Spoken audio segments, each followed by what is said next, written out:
ಕರೆಯೋದಾಗಿರ್ಬೋದು.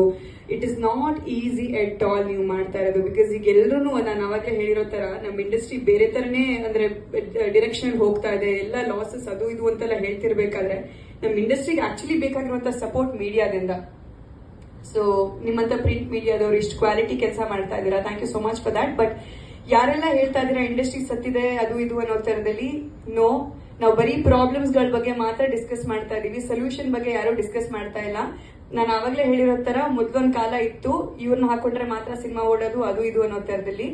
ಒಂದ್ ಕೆಂಡ ಸಂಪಿಗೆ ಒಂದ್ ಚಿಕ್ಕ ಎಕ್ಸಾಂಪಲ್ ಕೊಡ್ತೀನಿ ನಾನು. ಸೂರಿ ಸರ್ ಅಂತ ದೊಡ್ಡ ನಿರ್ದೇಶಕರ ಒಂದು ಹೆಸರು ಕೇಳಿ 100% ಜನ ಬಂದ್ರು ಸಿನಿಮಾ ನೋಡಕ್ಕೆ. ಅಲ್ಲಿ ಇಬ್ರು ನ್ಯೂ ಕಮರ್ಸ್ ಇದ್ರು, ಮಾನ್ವಿತಾ ಮತ್ತೆ ವಿಕಿ ವರುಣ್, ಇಬ್ರು ನ್ಯೂ ಕಮರ್ಸ್ ಇದ್ರು. ಕಾಂಟೆಂಟ್ ಚೆನ್ನಾಗಿಲ್ಲ ಅಂತಿದ್ರೆ ಸಿನಿಮಾ ಹೋಗ್ತಾ ಇರ್ಲಿಲ್ಲ. ಅಲ್ಲಿ ನಮ್ಮ ಅಭಿನಯ ಎಲ್ಲನೂ ಮುಖ್ಯ ಆಗುತ್ತೆ. ಒಂದು ಸಿನಿಮಾ ಓಡಬೇಕು ಅಂದ್ರೆ ನಿರ್ದೇಶಕರ ಒಂದು ಪರಿಶ್ರಮದ ಜೊತೆಗೆ ಆ ಸಿನಿಮಾದಲ್ಲಿ ಕಾಣಿಸ್ಕೊಳ್ಳುವಂತಹ ಪ್ರೊಟ್ಯಾಗನಿಸ್ಟ್ ಗಳ ಪರ್ಫಾರ್ಮೆನ್ಸಸ್ ಗಳು ತುಂಬಾ ಮುಖ್ಯ ಆಗುತ್ತೆ. ಮ್ಯೂಸಿಕ್ ಇಂದ ಹಿಡಿದು ಪ್ರತಿಯೊಂದು ಮುಖ್ಯ ಆಗುತ್ತೆ.